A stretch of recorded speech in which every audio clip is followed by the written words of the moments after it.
Hello everyone, Abhishek Gupta from AB Classes. CAT 2023 slot 2 के सारे questions हम एक के बाद एक अब डिस्कस करेंगे। आई वुड रिकमेंड कि आप पूरा वीडियो देखिए, आपको काफी सारे नए मेथड सीखने को मिलेगा। ठीक है, और अगर नए मेथड्स नहीं भी मिले तो आपके कंसेप्ट बड़े आराम से रिवाइज हो जाएंगे। आपको काफी कुछ लर्निंग मिलेगा। ठीक है, and it's a request guys to kindly like and subscribe our YouTube channel. ठीक है, तो हम सॉल्व करते हैं question number one. Question number one क्या बोल रहा है समझते हैं। For any natural number m n and k, ये तीनों नेचुरल नंबर से मतलब कहां से चालू होगा, वन से चालू होगा। के डिवाइड करता है दोनों नंबर्स को, एम प्लस टू एन को और three m plus four n को। तो k must be a common divisor of इन ऑप्शंस में क्या होगा। ठीक है, तो के डिवाइड करता है किसको, एम प्लस टू एन को। तो बच्चों suppose k is a divisor, तो m plus 2n is going to be k into some number, let's suppose it is x, right? Similarly k divide करता है 3m plus 4n को भी, तो अपन उसको क्या ले लेते हैं, k into y, because k is a divisor। तो ये नंबर्स जो है k into some number होंगे, मल्टीपल होंगे k का, राइट? क्लियर? ओके, तो बच्चों अपन m और n के फॉर्म में, अपने आंसर जो है m और n के फॉर्म में है, अपन क्या करते हैं, एक एक वेरिएबल उड़ाते जाते हैं। तो पहले इक्वेशन को 3 से मल्टीप्लाई करेंगे तो क्या मिलेगा, 3m plus 6n is equals to 3kx, right? This is 1, this is 2, 2 minus 1 करते हैं। ठीक है, तो बच्चों ये गया तो 3m कट गया, 6n में से 4n गया तो क्या बचा, 2n। इधर पे k कॉमन आ जाएगा और हमको मिलेगा 3x माइनस वाई। इसका मतलब k is definitely going to divide 2n, 2n k into something है, तो k जो है 2n से डिविजिबल है। ठीक है, एक तो ये मिल गया। दूसरा देखते हैं बच्चों, हम फिर से वही नम वैल्यूज लिखते हैं, m plus two n is k x and 3m plus 6n is, sorry मैंने गलती से दूसरा वाला इक्वेशन लिख दिया, आई जस्ट करेक्टेड। ठीक है, के x and 3m plus 4n is के वाई। अब की बार हम इक्वेशन वन को 2 से मल्टीप्लाई कर देते हैं, जिससे कि n एलिमिनेट करने वाले। So 2m plus 4n is equals to 2kx। सब ट्रैक मारते हैं बच्चों इसको, तो इस बार ये गया and m is equals to k times of y minus 2x। तो इस बार हमको दिख रहा है कि k is going to divide what, m। हमारे ऑप्शन में भी देखें बच्चों तो हमको बहुत क्लियरली दिख रहा है कि k is going to divide both m and 2n। So option B is going to be the right answer. Hopefully ये मेथड तो आपको क्लियर हो गया होगा। बट जब मैं पहली बार इसको अटेम्प्ट कर रहा था, this was one of the method which clicked. Apart from this what click, मेरे को सबसे पहले तो यही सोचता है कि मैं वैल्यू पुट करके देखूं। ठीक है, तो हमको क्या क्या बोल रहा है कि k जो है वो m प्लस टू एन को डिवाइड करेगा और 3m प्लस 4n को डिवाइड करेगा। तो जो सबसे पहला वैल्यू मेरे दिमाग में आता है वो आता है 1 1 डाल देते हैं। ठीक है, तो 1 1 डाल दिए तो ये हो गया 3, m और n दोनों को 1 डाल दिए तो 3 आ गया, और ये क्या आ गया, 7 आ गया। 7 आ गया तो इनका कॉमन डिवाइजर 1 हो गया, 1 is going to divide every other number. तो ये तो वैल्यू अपनी किसी काम की नहीं है। ठीक है, हम क्या करते हैं, हम यहाँ पे ऑब्जर्व करते हैं कि ये 2 से डिविजिबल है, ये भी 2 से डिविजिबल है। तो अगर मैं m का वैल्यू 2 लिख दूं या कोई भी इवन वैल्यू लिख दूं, तो कम से कम मेरे को k का value which is a common divisor of both these numbers 2 तो मिलेगा, और मेरे को फिर उसके बाद ऑप्शन एलिमिनेट करने में थोड़ी सी हेल्प मिलेगी। तो मैं क्या कर रहा हूँ, n का वैल्यू 1 डाल रहा हूँ और m का वैल्यू 2 डाल रहा हूँ, इससे मेरे को सब इवन मिलेगा। तो ये हो गया 2 plus 2 into 1 which is going to be what, 4, and this is going to be 3 into 2 plus 4 which is going to be what, 10। तो k का value which is a common divisor of both these numbers, तो 4 और 10 का HCF क्या हो जाता है, 2 हो जाता है। तो k का वैल्यू 2 है। अब लिखा है k इन चारों ऑप्शन में से किसको डिवाइड करेगा। तो बच्चों k तो अपने को 2 मिल गया। ठीक है, k 2 मिल गया तो अपन ऑप्शंस देखते हैं। तो m का वैल्यू था 2 और n का वैल्यू था 1, तो k 1 को तो डिवाइड नहीं करेगा, तो इसको काट देते हैं। m का value 2, 2 into 1 is also 2, so k is going to divide both these numbers। तो this could be our answer। अगर बाकी सारे इनवैलिड ऑप्शन निकले तो option B is absolutely right. 2 into 2 4 and 3 into 1, तो 3 को तो 2 डिवाइड नहीं कर, इट्स एन ऑड नंबर, तो ये भी गया। 2 into 2 and n is going to be 1, तो ये ऑप्शन भी गया। तो straight away with in 20-30 seconds मेरे को ये ऑप्शन मिल गया था। होपफुली बच्चों आपको ये पूरा क्वेश्चन समझ में आया होगा, आप इस अप्रोच को अप्लाई करके आगे क्वेश्चंस को सॉल्व कर पाओगे। Thank you guys, have a great day.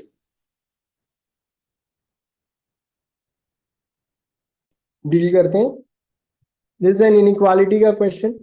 तो बच्चों इनइक्वालिटी का question I would say most of the time it is going to solve through options only. Option तो आएगा, इनइक्वालिटी है तो इनइक्वालिटी थीटा केस में आने का बहुत कम चांस है। चांस क्या, ऑलमोस्ट नेग्लिजिबल है। ठीक है, जब तक कि हमको इंटीग्रल वैल्यू या इंटीग्रल सोल्यूशन काउंट करने ना बोले, यूजुअली ऑप्शन के साथ आएगा और ऑप्शंस के थ्रू हम बड़े आराम से इस क्वेश्चन को सॉल्व कर सकते हैं। देखते हैं कैसे सॉल्व होगा बच्चों। तो बोल रहा है कि नॉन जीरो रियल नंबर है एक्स और वाई, एक्स और वाई जीरो नहीं हो सकते, ठीक है, और वाई 3 नहीं हो सकता, अदरवाइज ये डिवीजन बाय जीरो हो जाएगा। तो इनमें से कौन सा कंडीशन सेटिस्फाई होगा। हम एक एक करके ऑप्शन चेक करना चालू करते हैं। ठीक है, तो बच्चों ऑप्शन 1 चेक करते हैं अपन। ऑप्शन 1 है y इज ग्रेटर देन 10, तो and minus x is greater than y. तो y ग्रेटर देन 10 में हम एक वैल्यू लेते हैं 12। 12 में मैंने क्यों लिया, क्योंकि बच्चों इधर पे 3 से 3 का प्लस माइनस करना है, तो मैं कोशिश करूंगा x और y 3 का मल्टीपल टाइप ही कुछ ले लूं। ठीक है, उससे मेरे को एडवांटेज क्या मिलेगा कि अभी देखते हैं डिवीजन के टाइम में मेरे को आसानी मिलेगी। ठीक है, तो बोल रहा है minus x is greater then 12, तो x is less then minus 12, तो x का वैल्यू अपन लेंगे -15। तो ये दो सोल्यूशन अपन ओरिजिनल इक्वेशन में पुट करते हैं। तो -15/12 is less then x plus 3, -15 plus 3 becomes what? -12. y minus 3, 12 minus 3 becomes what? 9. तो बच्चों 3 5 जा 3 4 जा 3 4 जा 3 3 जा, तो ये हो गया -1.25 इज लेस देन -1.33। शफलिंग मारेंगे तो बच्चों this becomes false, absolutely false. ठीक है, तो इसका मतलब ऑप्शन ए के थ्रू जो हमारा सोल्यूशन आ रहा था वो इनकरेक्ट है। ठीक है, या रेंज आ रही थी वो इनकरेक्ट है। ऑप्शन बी चेक करते हैं। बी क्या बोल रहा है, एक्स 0 से छोटा है, तो x का वैल्यू क्या लेंगे -1, और साथ में it is saying minus x is less than y, तो minus of -1 is less than y, या y is greater than what 1।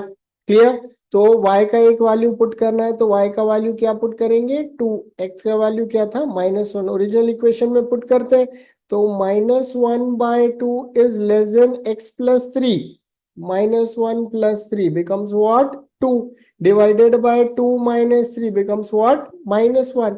तो ये बोल रहा है -0.5 लेस देन -2, या शफलिंग मारेंगे तो 2 is less then 0.5, which is absolutely wrong. तो इसका मतलब ऑप्शन बी भी गया हमारा। ठीक है, आगे बढ़ते हैं बच्चों, ऑप्शन सी चेक करते हैं।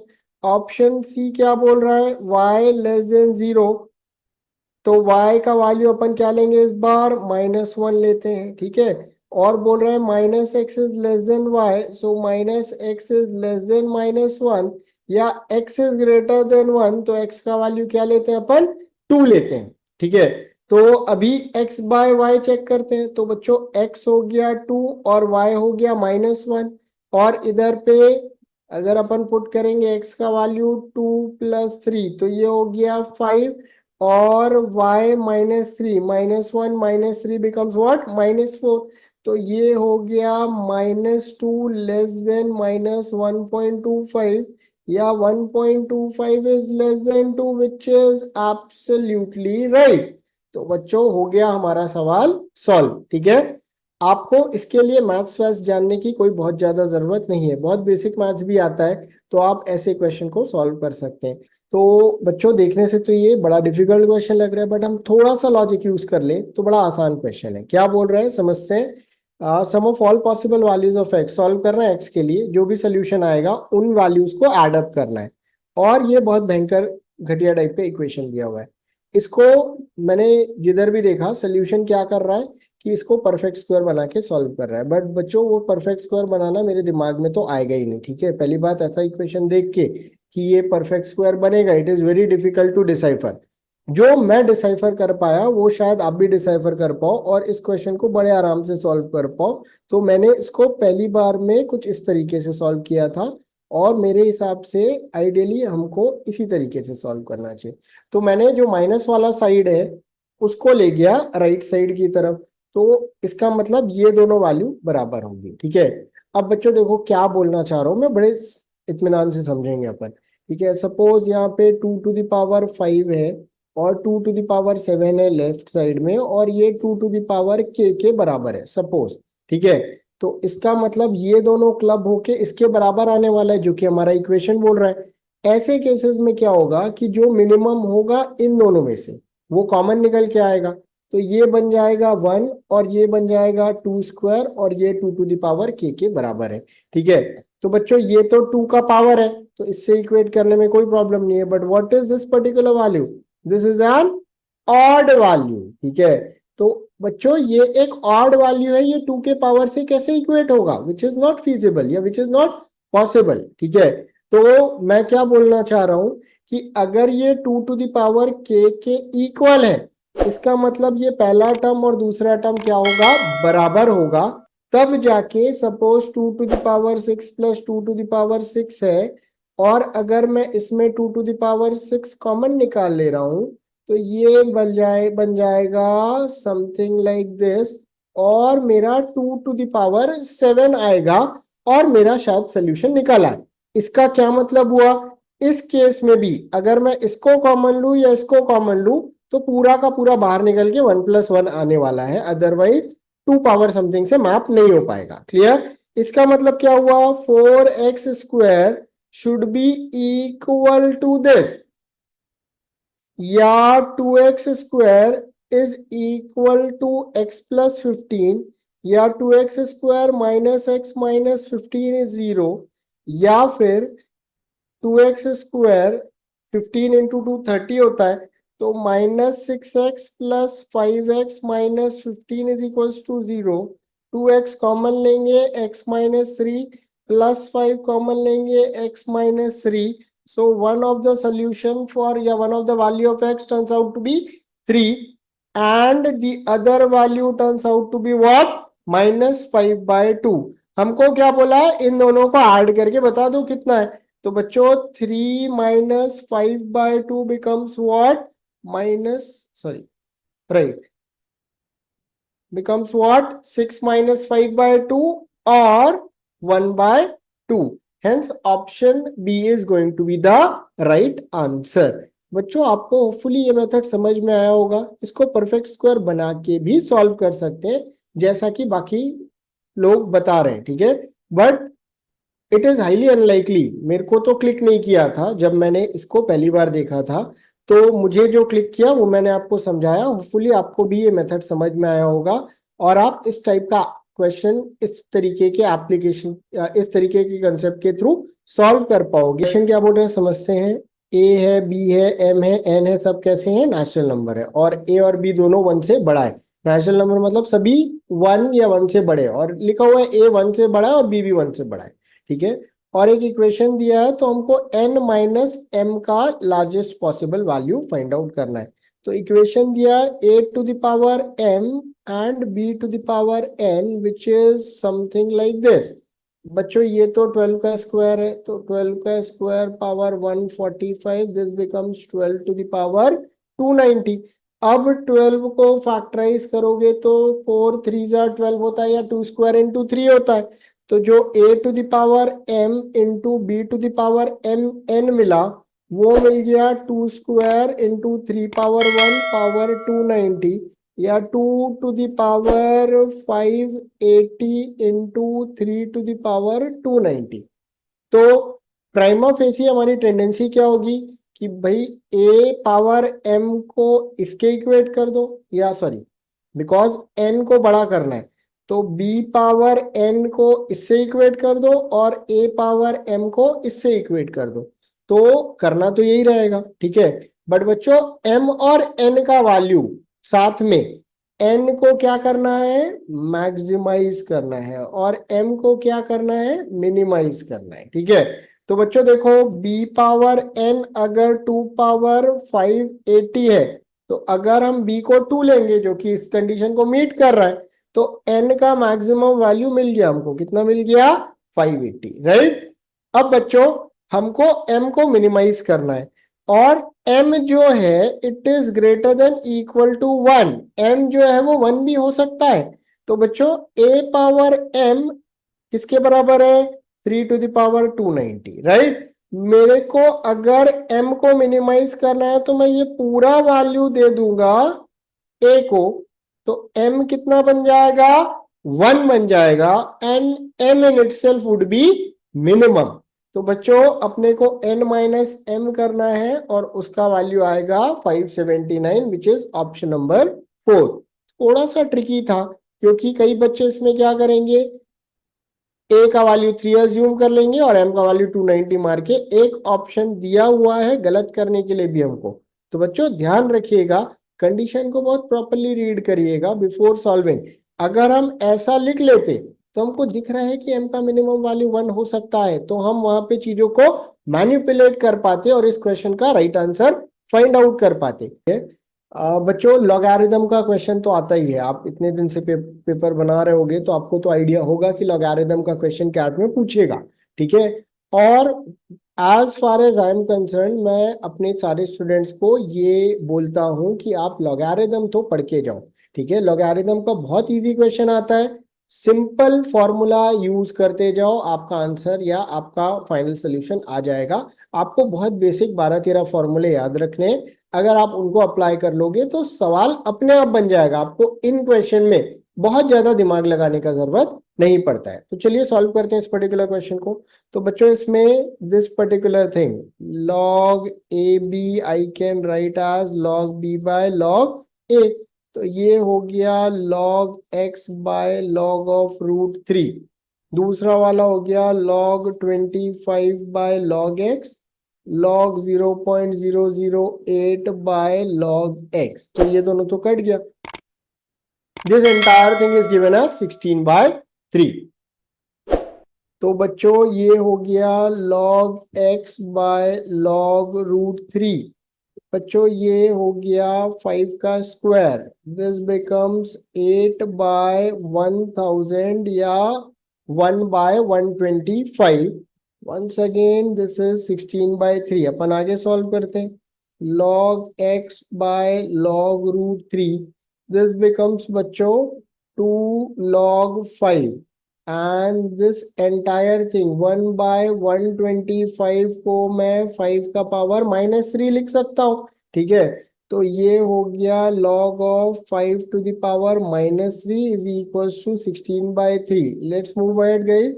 सो log x by log √3 is plus of 2 log 5, ये -3 सामने आ जाएगा, -3 log 5, ये दोनों cancel out, this is equals to what? 16/3।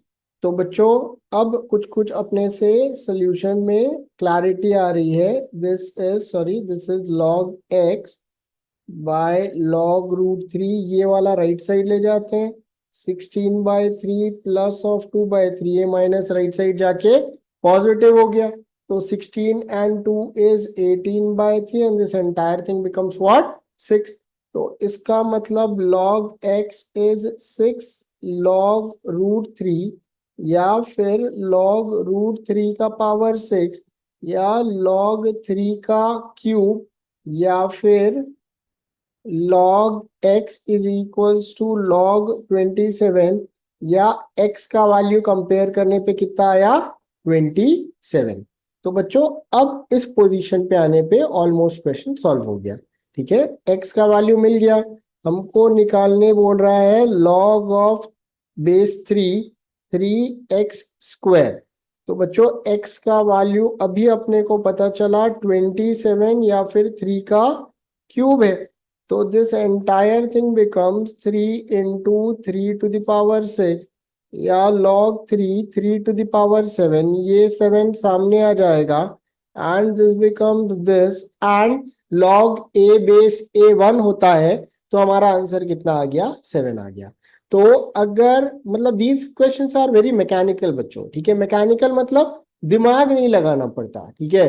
तो इसीलिए मैं अपने हर स्पेशली नॉन मास बैकग्राउंड वाले बच्चों को बोलता हूँ कि आप लॉगरिथम पढ़े, अच्छे से पढ़ के जाओ, क्योंकि सिर्फ आप फॉर्मूला अप्लाई कर दो 10-12, ठीक है, उनके कॉम्बिनेशन, अगर आप बेसिक मतलब 25-50 क्वेश्चन इसके सॉल्व कर जाओ या प्रैक्टिस करके जाओ, तो ऑलमोस्ट सारे पैटर्न के क्वेश्चंस बनने चालू हो जाते हैं। इक्वेशन का क्वेश्चन है बच्चों, सॉल्व करते हैं, समझते हैं कैसे सॉल्व होगा गाइस, ठीक है।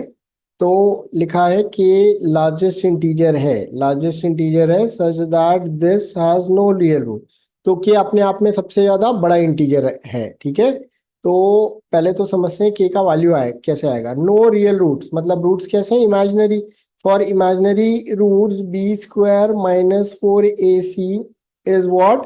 Less than 0, right? b square minus 4ac is always less than equal to 0, ठीक है। तो बच्चों इस इक्वेशन को सॉल्व करते हैं। x minus 1 the whole square plus 2kx plus 11 is equals to 0। इसको पहले एक्सपांड करते हैं, x square minus 2x plus 1 plus 2kx plus 11 is equals to 0, या x square plus x 2k minus 2 plus 12 equals to 0, right.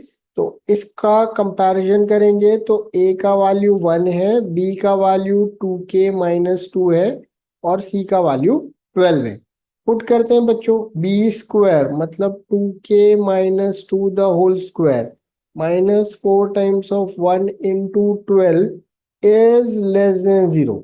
तो बच्चों 2 common निकाल लेते हैं, तो 4 times of k minus 1 the whole square minus 4 into 12 is less than 0। 4 common निकाल के उड़ा देते हैं, ठीक है। तो बचा क्या, k minus 1 the whole square minus root 12 का whole square is less than 0। फायदा क्या होगा, a square minus b square कर दिया मैंने, आखिरी में वही होना है, ठीक है। तो a plus b a minus b मिलेगा। तो k minus 1 minus root 12 and k minus 1 plus root 12 is less than 0। तो बच्चों जब लेस देन 0 होता है तो दोनों क्रिटिकल पॉइंट के बीच में सोल्यूशन आता है। तो k का वैल्यू कितना हो गया, k का वैल्यू हो गया, एक तरफ से मिलेगा रूट 12 प्लस 1 और एक तरफ से मिलेगा माइनस ऑफ रूट 12 प्लस 1। तो के ये दो वैल्यू हो गए, ठीक है। अब लगभग हमको इंटीजर के का सबसे बड़ा इंटीजर वैल्यू निकालना है, तो इसका तो कोई यूज ही नहीं है, के इससे छोटा है और इंटीजर है। तो बच्चों 3 का स्क्वायर होता है 9 और 4 का स्क्वायर होता है 16। So root 12 is going to be 3 point something. तो k is less than 4 point something, या द लार्जेस्ट पॉसिबल या largest possible integer value of k is going to be 4। तो अपने को k का वैल्यू तो पता चल गया, कितना आएगा, k का वैल्यू आ जाएगा हमारा 4। हमको बोला है k divided by 4y plus 9y का लीस्ट वैल्यू निकाल दो। तो k को 4 डाल दिए तो ये हो गया 1 डिवाइडेड बाय ये 4 हो गया, तो ये कट गया और दिस मच, राइट। तो हमको सम का वैल्यू दिया हुआ है, हमको सम का वैल्यू निकालना है। तो बच्चों कभी भी नंबर और उसका रेसिप्रोकल आ जाए तो बच्चों arithmetic mean is greater than equal to geometric mean निकालेंगे, तो राइट साइड में जब वैल्यूज मल्टीप्लाई होंगी तो कट जाएगा, ठीक है। क्या बोलना चाह रहा हूं, arithmetic mean of these two term is going to be this, is going to be greater than the geometric mean of these two terms। तो बच्चों दिख रहा है कि ये y और ये y कैंसिल आउट हो जाएगा। इसका मतलब the value which was required which was this is greater than 2, और ये बच्चों कितना है root 9 which is nothing but 3। तो जो हमारा रिक्वायर्ड वैल्यू है it is always greater than equal to 6।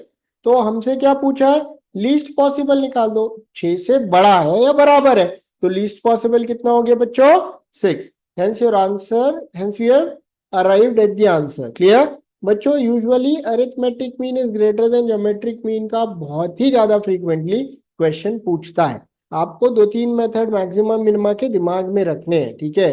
एक तो मेकिंग अ परफेक्ट स्क्वायर, एक arithmetic mean is greater than equal to geometric mean, and the third when you have fx by gx, ठीक है। वैसे questions को भी अपन जैसे देखेंगे क्या 2021 में एक वायलेशन टाइप का क्वेश्चन दिया था fx by gx का। क्लियर, तो उसके भी 3 से 4 पैटर्न होते हैं। आपको सारे पैटर्न अगर बहुत अच्छे से पता है तो आप मोस्टली मैक्सिमम मिनिमा के क्वेश्चन सॉल्व कर पाओगे in your paper these questions. ठीक है, एक बहुत इजी क्वेश्चन आया था पेपर में जो कि ये वाला क्वेश्चन है। ठीक है, जो कि बहुत आसानी से बन जाता है अगर आप सिंपल फैक्टर्स के कंसेप्ट से क्लियर हो। ठीक है, तो क्वेश्चन क्या बोल रहा है, number of positive integers which are less than 50। Positive integer 50 से कम चाहिए हमको, जिस having exactly two distinct factor other than one and itself. तो बच्चों टोटल फैक्टर्स कितने हो गए ऐसे केस में, वन और इटसेल्फ तो है, उसके अलावा दो और, तो टोटल नंबर ऑफ फैक्टर इस केस में बोलना चाह रहा है it is going to be how much, 4। ठीक है, टोटल नंबर ऑफ फैक्टर 4 हो रहा है। तो 4 कैसे बनेगा बच्चों, टीएनएफ का फॉर्मूला क्या होता है, P+1 Q+1 R+1 and so on, right. तो बच्चों ये जो 4 है it could have been made like 2 into 2 या 1+1 into 1+1, और it could have been made using 4 या फिर 3+1। तो इसका मतलब जिस नंबर की बात कर रहे हैं वो या तो प्राइम का पावर 3 है। ठीक है, तो इसके फैक्टर कितने हो गए, 3+1 4, कोई प्राइम नंबर उसका पावर 3, और या तो कोई नंबर है which is product of two prime number जिनके पावर में 1 आएगा। तो 1+1 2, 1+1 2 which becomes what, 2 into 2 4 number of factors. तो बच्चों देखो पहला टाइप का पहला तो ऐसे ही खत्म हो गया, 2 का क्यूब इज 8, दूसरा नंबर क्या आएगा, 3 का क्यूब विच इज 27, तीसरा नंबर वुड हैव बीन 5 का क्यूब, प्राइम का क्यूब चाहिए तो 5 का क्यूब 125 होता है, और हमारी रेंज कहां तक जाएगी, सिर्फ 50 तक जाएगी। तो इसका मतलब इस टाइप के सिर्फ 2 ही सोल्यूशन मिलने वाले इधर पे। सॉरी, दूसरे पार्ट में जाते हैं। तो बच्चों सबसे पहले तो अपन प्राइम नंबर्स लिखते हैं, क्या क्या होगा, 2 3 5 7 11 13 17 19 23, और इसके बाद लिखने की जरूरत नहीं पड़ेगी क्योंकि 50 पे खत्म हो जाएगा। तो एक प्राइम नंबर अगर मैंने 2 लिया तो इसके साथ साथ 3 भी आ सकता है, 6 विच इज लेस देन 50, 5 आ सकता है, 7 आ सकता है, 11 13 17 19 23। तो बच्चों कितने सोल्यूशन आएंगे 2 के साथ, 1 2 3 4 5 6 7 और 8। तो यहाँ पे P2 का 8 वैल्यू बैठेगा। ठीक है, ओके। सिमिलरली गाइस हम 2 की जगह पहला प्राइम नंबर क्या रखते, 3 रखते। तो बच्चों ये क्या होता, देखो बच्चों 3 into 5 15, 3 into 13 is 39। तो यहां तक तो वैलिड है, but 3 into 17 turns out to be 51। तो इसका मतलब हमारी क्या क्या वैल्यू हो सकती है, हमारी क्या क्या वैल्यू आ सकती है बच्चों, 1 2 3 4। तो 3 के साथ we are going to get 4 values which are 3 into 5 3 into 7 3 into 11 3 into 13।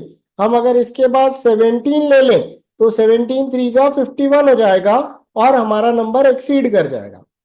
अब next number in line is going to be 5, ये दोनों यूज हो गया, 5 रखे तो यहाँ पे 7 रखे तो चलेगा, बट जैसे 11 रखे तो 55 हो जाएगा विच इज इन एक्सेस ऑफ 50। तो 5 के साथ ओनली 1 वैल्यू, और उसके बाद बच्चों 7 के साथ अगला नंबर क्लब होके डायरेक्टली 50 से ऊपर जा रहा है, तो इसके बाद इसके आगे वैल्यूज पे कोई भी सोल्यूशन नहीं मिलेगा। तो बच्चों इधर से 2 8 4 12 और एक 13 और 2 मिला के टोटल कितने सोल्यूशन आए, 15 वैल्यूज आ गई।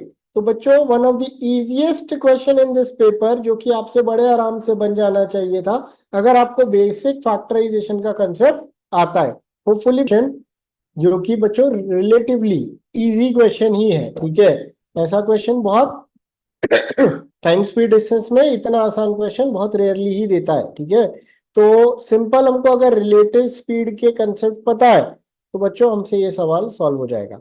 तो रिलेटिव स्पीड क्या बोलता है कि अगर दो पार्टिसिपेंट एक डायरेक्शन में जा रहे हैं, एक का स्पीड v है एक का स्पीड u है, तो इनका रिलेटिव स्पीड क्या होगा, v माइनस यू। और अगर दो पार्टिसिपेंट अपोजिट डायरेक्शन से आ रहे हैं तो इनका रिलेटिव स्पीड कितना होगा, v प्लस यू। तो बच्चों ये तो बहुत ही बेसिक चीज हो गई, ठीक है। हमको सवाल में क्या बोला है देखते हैं। तो बोल स्पीड ऑफ 40, विजय उससे 54 मीटर बिहाइंड है।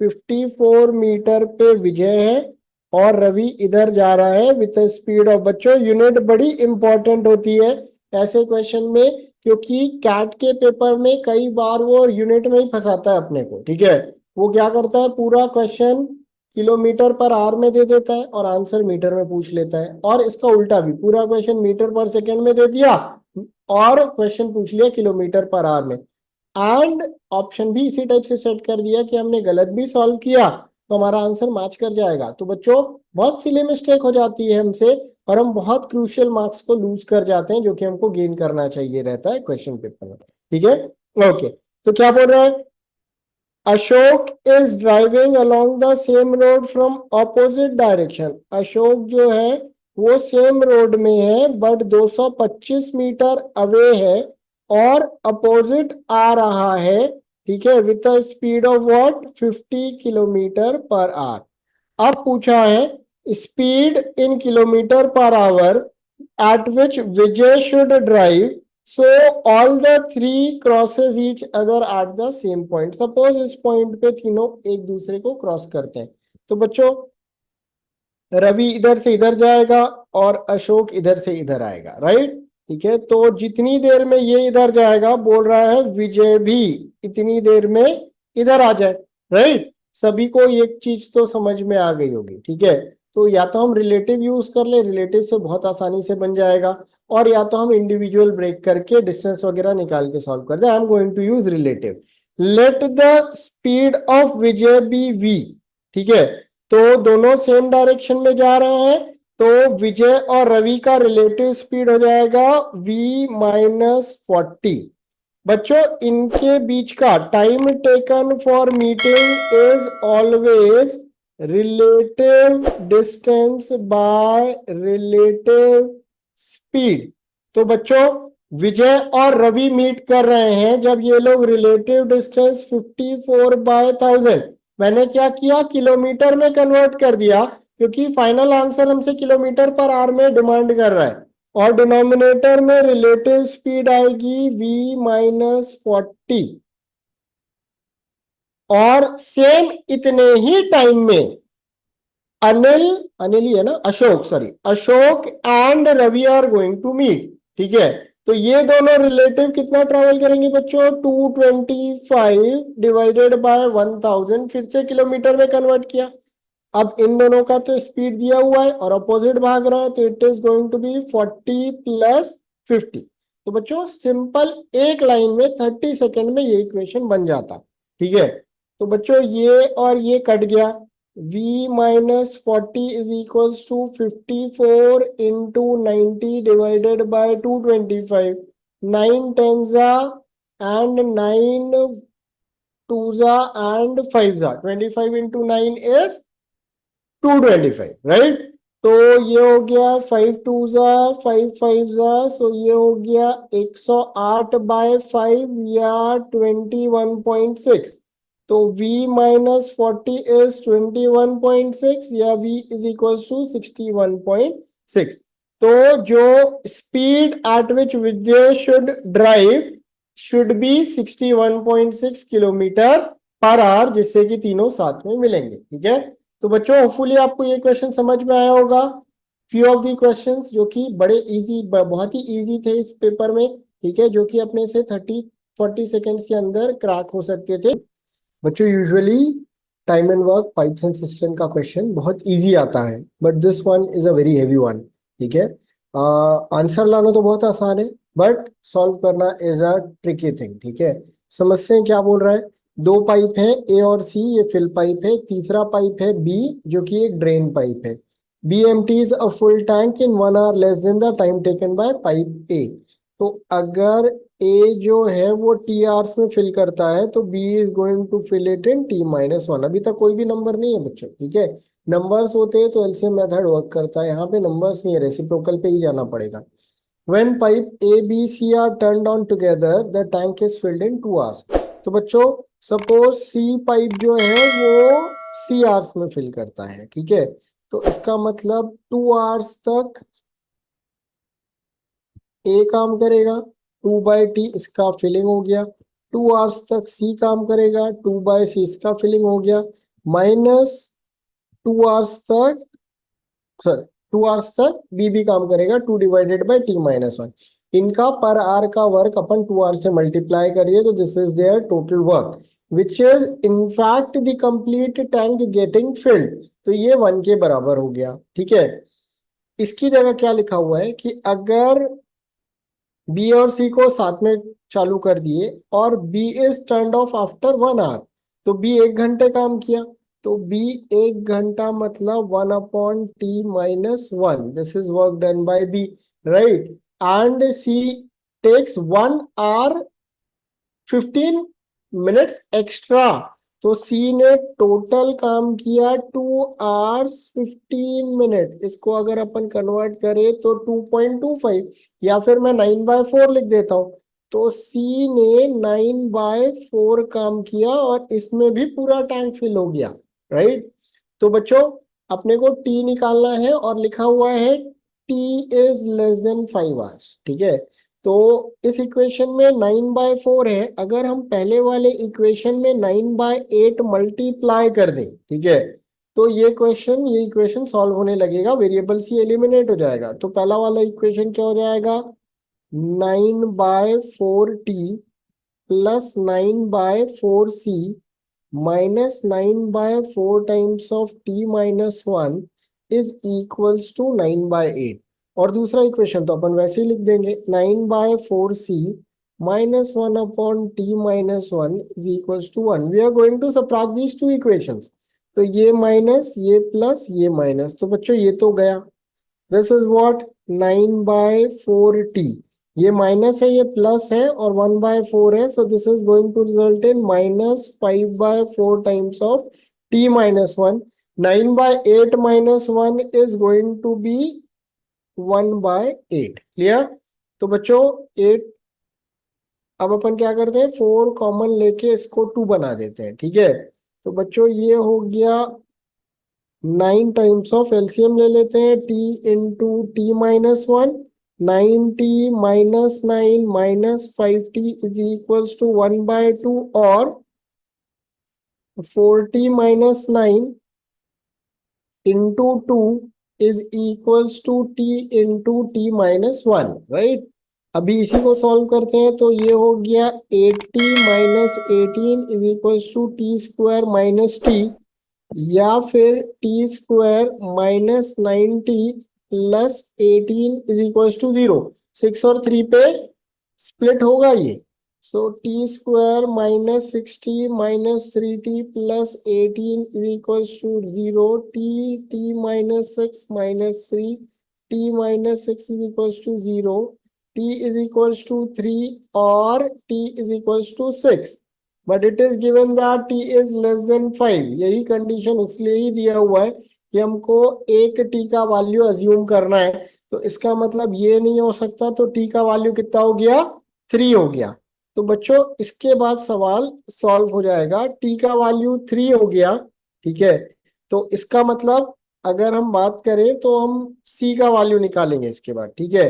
तो 2 किसी भी एक इक्वेशन में फिट कर देते हैं, 9/4c is equal to 1 plus of 1 इधर पे बच्चों इसमें पुट किया मैंने, ठीक है।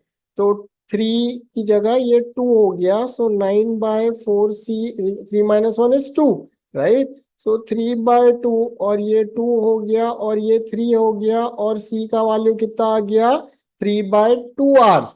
हमको आंसर मिनट्स में दिया हुआ है, so the right answer is going to be 90 minutes. Hopefully बच्चों ये मेथड आपको समझ में आया, बट इसको पेपर में सॉल्व करने में बहुत टाइम लगेगा।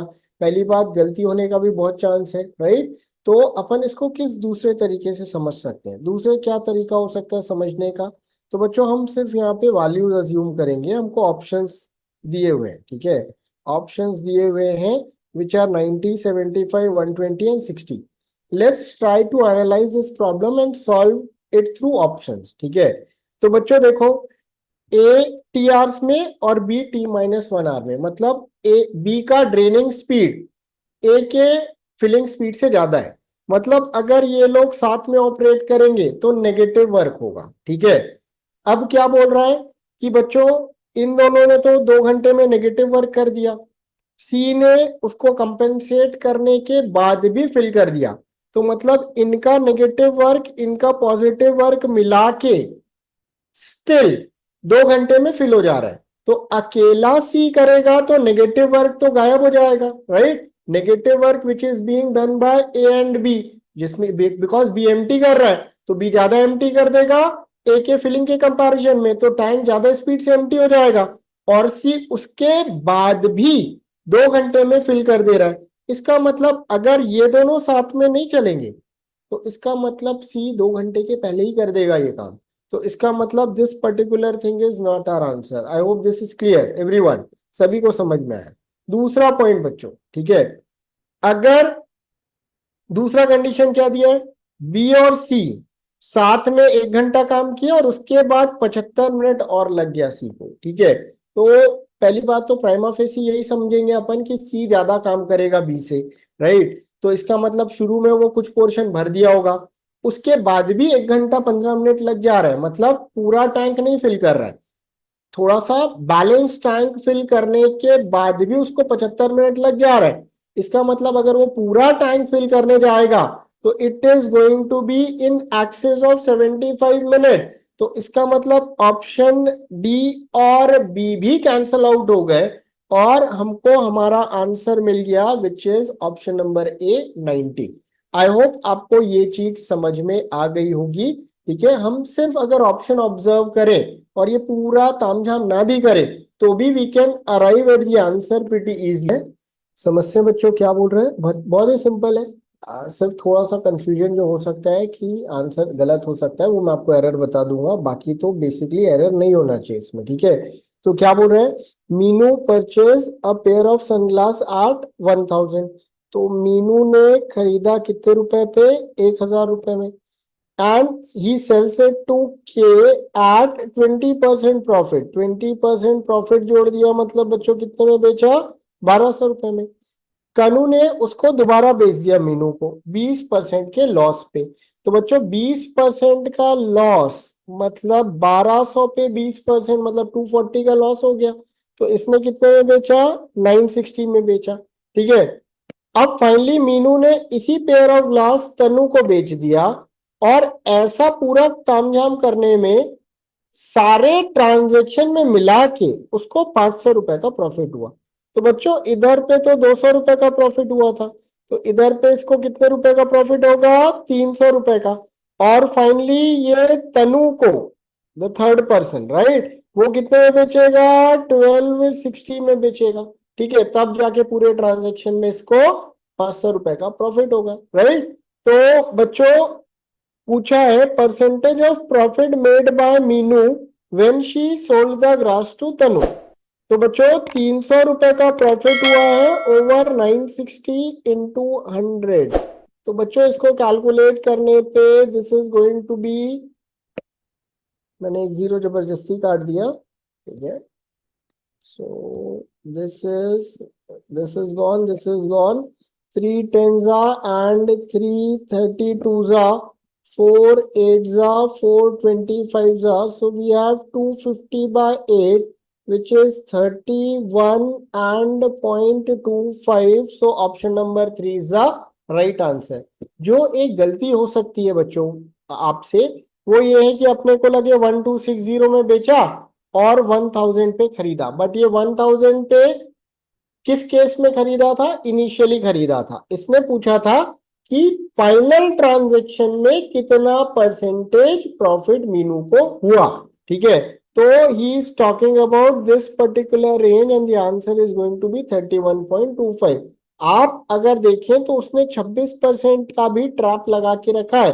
किसी बच्चे ने 1000 रुपए ले लिया और 1260 में बेचा तो 26% दिख रहा है, जिससे कि आपका आंसर गलत हो जाएगा। तो बच्चों ध्यान रखिएगा, बहुत माइन्यूट लैंग्वेज में इसने चेंजेस मारे हैं, जिसके कारण हो सकता है आपका आंसर गलत भी हो जाता अगर आप ओरिजिनल कॉस्टिंग पे लेके चलते तो। ठीक है, होपफुली आपको ये क्वेश्चन समझ में आया होगा और आप इस टाइप के क्वेश्चन को फ्यूचर में भी सॉल्व कर सकते हो। Few of the easier question in this particular paper जो कि हमसे बहुत आराम से बन जाना चाहिए। देखते हैं कैसे सॉल्व होगा। तो price of a precious stone is directly proportional to square of its weight. तो प्राइस बोल रहा है वेट के स्क्वायर के प्रोपोर्शनल है। हमने एक कांस्टेंट इंट्रोड्यूस कर दिया के और इक्वालिटी कर दी, ठीक है। सीता के पास 18 यूनिट का कोई प्रेशियस स्टोन था, उसने 4 पार्ट में उसको ब्रेक कर दिया, ठीक है। Each piece having distinct integer weight, weight जो है वो इंटीजर पार्ट में ही गया। तो difference between highest and lowest possible values of total price of the 4 piece. तो बच्चों क्या बोल रहा है कि आपके पास लिबर्टी है, आप उसको कैसे भी ब्रेक करो, ठीक है। बट एक केस लोगे जिसमें कि जो भी 4 पीसेस हैं उसका हाईएस्ट प्राइस आए और एक केस लोगे जिसमें लोवेस्ट प्राइस आए, ठीक है। तो बच्चों देखो, आइडियली अगर मेरे को समझना है कि लोवेस्ट हाईएस्ट कैसे होगा तो मैं एक्सट्रीम केसेस लूंगा। एक में 18 को मैं ब्रेक करूंगा 1 2 3, जिसमें 3 मिनिमम है तो चौथा क्या होगा, मैक्सिमम होगा। तो 6 निकल गया तो चौथे का प्राइस, चौथे का वेट कितना हो गया 12। तो इस केस में price is going to be 1 square plus 2 square plus 3 square plus 12 square into k, right. ये हो गया पहले केस का, ठीक है। ये एक एक्सट्रीम केस हुआ। अब अगर अपने को मिनिमम लेना है तो बच्चों मैं 18 को क्या करूंगा, 4 से डिवाइड करूंगा, ठीक है। तो मेरे को मिलेगा 4.5। तो ये मेरा एवरेज है, तो बाकी नंबर्स इसी के आसपास रहेंगे। तो सेकेंड केस में 18 को मैं कैसे ब्रेक करूंगा, 3 4 5 और 6। ये एक दूसरा एक्सट्रीम केस आ जाएगा, राइट। तो अगर हम प्राइस 2 की बात करें तो it is going to be 3 square 4 square 5 square and 6 square into k. अपने को बोला है P1 माइनस P2 कर दो और उसका वैल्यू है 288 ट्रिपल 0, ठीक है। तो बच्चों इसका वैल्यू आ जाएगा 144 प्लस 10 हो गया 154, 154 प्लस 4 इज 158 के। इसका वैल्यू हो गया 36 plus 25 which is 61, 61 plus 16 77, 77 plus 9 turns out to be 85k, 85k ही होगा। 36 21 and sorry 25 and 25 50, sorry guys ये 86k होगा। Clear, okay. आप ऐड करके देखो, this is 25, this is 25, 50 plus 36 which is 86, right? Okay. तो सेकेंड वाले का जो मिनिमम प्राइस आया वो 86 के आया। इनके बीच का difference 8 minus 6 is 2 and this is 72 के। और क्वेश्चन में लिखा है ये किसके बराबर है, ये इसके बराबर है। ये दिख रहा है ये फोर्जा है, तो के का वैल्यू अपने को कितना मिल गया, 4000। जो कांस्टेंट था वो मिल गया अपने को 4000। तो हमारा इक्वेशन कुछ इस तरीके का हो गया। अब ओरिजिनल प्रेशियस स्टोन की बात करें तो उसका वेट 18 था, तो ये 18 का स्क्वायर, 18 का स्क्वायर कितना होता है 324 इंटू 4 करना है। तो 4 4 जा 16, 4 2 जा 8 9 1 2 9 6 ट्रिपल 0। हालांकि हम सिर्फ लास्ट डिजिट से फाइंड आउट कर सकते थे कि option d is going to be the right answer. Hopefully बच्चों आपको ये चीज समझ में आई होगी। बहुत सिंपल सा क्वेश्चन था, बहुत बेसिक कैलकुलेशन और मैक्सिमाइज मिनिमाइज करना था चीजों को और बहुत आराम से क्वेश्चन सॉल्व हो जाता। Few of the questions which were very easy, one of them is these, one of the most easiest question, सबसे easy question बोला जाए तो इस पेपर का शायद यही होगा मेरे हिसाब से, ठीक है। 30 सेकेंड्स के अंदर सॉल्व हो जाता है, ठीक है। क्या बोल रहा है, in a company 20% of employee work in manufacturing department. तो मैन्युफैक्चरिंग डिपार्टमेंट में टोटल अगर एम्प्लॉयज एक्स है तो मैन्युफैक्चरिंग में कितने 0.2x। तो बच्चों नॉन मैन्युफैक्चरिंग में कितने हो गए 0.8x, राइट। बचे पूरे के पूरे नॉन मैन्युफैक्चरिंग में। अगर total salary obtained by manufacturing employees 1/6 of total of all the employ. तो बच्चों सपोज टोटल सैलरी y है तो इनको कितना मिल रहा है y/6। तो इसका मतलब नॉन मैन्युफैक्चरिंग में कितना मिल रहा है 5/6, राइट। तो बोल रहा है कि एवरेज सैलरी मैन्युफैक्चरिंग का टू नॉन मैन्युफैक्चरिंग का निकाल दो। तो बच्चों this is their salary, this is their number of employ. तो बच्चों पर एम्प्लॉय क्या सैलरी मिल रहा है, इतना मिल रहा है। और इसको कितना मिल रहा है, 5y/6 डिवाइडेड 0.8x। अपने को इन दोनों को डिवाइड करने बोल रहा है। तो y divided by 1.2x divided 5y divided by 4.8x। तो ये और ये कटा, x और x कटा, तो ये हो गया 4.8 divided 1.2 into 5। This is what, 4। Hence the ratio is what, 4:5। तो बहुत ही सिंपल तरीके से ये क्वेश्चन अपना सॉल्व हो जाएगा। आपको इस टाइप के क्वेश्चन को तो पेपर में अटेम्प्ट करना ही चाहिए, बिकॉज ये फ्यू ऑफ द सिटर्स है, ये आपको 3 मार्क्स फ्री के देके जा रहा है। होपफुली आप ऐसे क्वेश्चन को फ्यूचर में सॉल्व कर पाओगे और इसी मेथड के थ्रू और भी क्वेश्चन आपसे सॉल्व हो पाएंगे। सिंपल इंटरेस्ट, कंपाउंड इंटरेस्ट का क्वेश्चन, कंपाउंड इंटरेस्ट का क्वेश्चन। इनफैक्ट बच्चों कंपाउंड इंटरेस्ट या सिंपल इंटरेस्ट का एक क्वेश्चन तो पेपर में आता ही आता है। One of the question is this. अगर आपको कंपाउंडिंग या सक्सेसिव परसेंटेज इंक्रीज का कंसेप्ट क्लियर होता है तो बच्चों इन क्वेश्चन को रिलेटिवली हम इजी तरीके से बना सकते हैं। क्या बोल रहे हैं, Anil borrows 2 lakh eight 8% per annum compounded half yearly. तो पहले तो कंपाउंडिंग हाफ ईयरली हो रहा है, 8% दो पार्ट में ब्रेक होगा और a plus B plus A B by 100 मतलब ईयरली 8.16% का ब्याज लग रहा है। ठीक है, तो 2 लाख पे 8% का ब्याज लगा दोगे।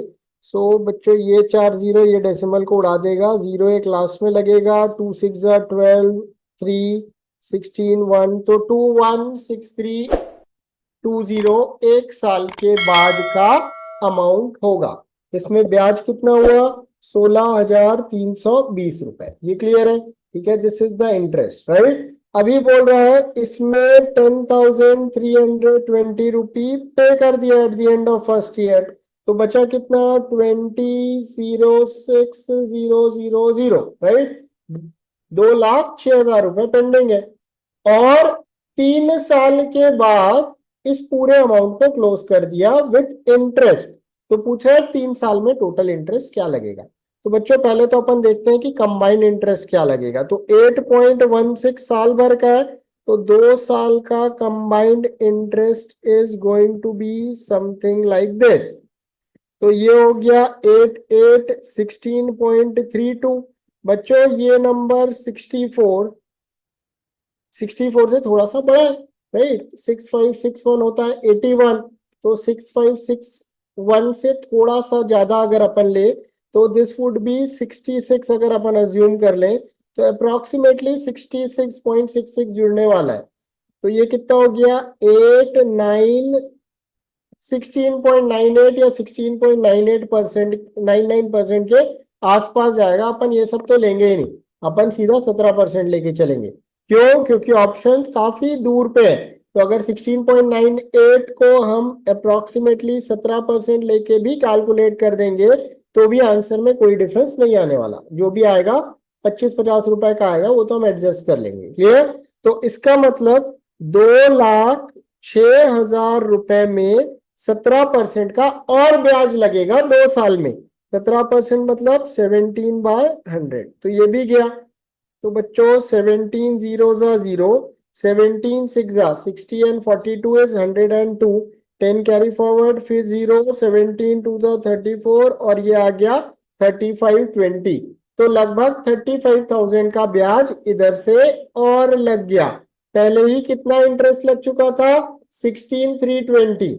तो टोटल इंटरेस्ट मिला ले, ठीक है, तो बच्चों कितना हो गया ये 51320, which is going to be close to option number D. Option number 4 is absolutely right. अगर हम समझे तो पहली बार में 16,000 का ब्याज लगा था, 10,000 दे दिया, राइट। उसके बाद भी 6,000 तो इंटरेस्ट था ही था, और इसके ऊपर 35,000 और आ गया। तो 10,000, 6,000 और 35,000 मिला के कितना हो गया, 51,000 का टोटल इंटरेस्ट लग गया। तो होपफुली बच्चों आपको ये मेथड समझ में आया होगा। अगर आप सक्सेसिव परसेंटेज इंक्रीज समझते हो तो इस क्वेश्चन को सॉल्व करने में आपको 40-50 सेकेंड्स लगेगा, ज्यादा से ज्यादा 1 मिनट लगेगा। एक और इजी क्वेश्चन बोल सकते हैं, कुछ क्वेश्चन इसमें टफ थे, तो दिस इज वन क्वेश्चन जो कि हमको 100% पेपर में सॉल्व करना चाहिए था। तो क्या बोल रहे हैं, if a certain money is divided equally among n%, तो हर बच्चे को, हर बंदे को कितना मिलता है, 350। तो टोटल जो है वो है हमारा 352 इंटू एन, 350 नहीं है वो 352 है, राइट। तो टोटल अमाउंट इतना दे रहा था, बोल रहा था, बोला है कि अगर 2% को 506 बांट दिया जाए, ठीक है, तो और जो बचा अमाउंट है उसको बचे हुए लोगों में डिवाइड कर दे, तो इस केस में each person is going to receive less than और इक्वल टू 330। तो बच्चों क्या बोल रहा है कि 506 दो बंदों को दे दिया, n लोग थे, दो बंदे कम हो गए, तो कितने बचे, n-2। This is going to be the new average, और ये बोल रहा है ये किसके लेस देन और इक्वल टू व्हाट, 330 के से छोटा है, राइट। सॉल्व कर देते हैं इसको, 352n minus 1012 is less than equal to 330n minus 660। तो लेफ्ट साइड में शफलिंग मारे तो ये 22n आ गया, और ये 1012 minus 660, right? So this is 2, this is 5, and this is 352. 11 twos are 11 threes are and twos are, so n turns out to be what, less than equal to 16, right? तो बच्चों क्या हो गया हमारा आंसर, n का value maximum कितना होगा, 16 होगा। ये बोल रहा है n 16 से कम या बराबर है, तो मैक्सिमम वैल्यू कितना होगा, 16 होगा। होपफुली आपको ये क्वेश्चन समझ में आया होगा। One of the easier question in this particular paper, question relatively देखा जाए तो ठीक ठाक लेवल का क्वेश्चन है, इजी ही क्वेश्चन कहलाएगा, क्योंकि कुछ क्वेश्चन इसके टफ है, मैंने जैसे पहले भी बताया, ठीक है। तो क्या बोल रहा है कि Jayant bought a certain number of white shirt at a rate of 1000 per piece and blue shirt at 1125। Suppose W white shirt खरीदा और बी ब्लू शर्ट खरीदा उसने। Each shirt he then set a fixed market price which was 25% higher, और selling के time पे 10% का क्या करता है, डिस्काउंट दे देता है। तो बच्चों नेट अगर अपन देखें तो अपन a plus B plus A B 100 लगाएंगे, तो 25% मार्कअप कर दिया, उसमें 10% घटाया, और a plus B plus A B 100 करे, तो इसका मतलब नेट प्रॉफिट वो 12.5% ले रहा है इस पूरे ट्रांजेक्शन में।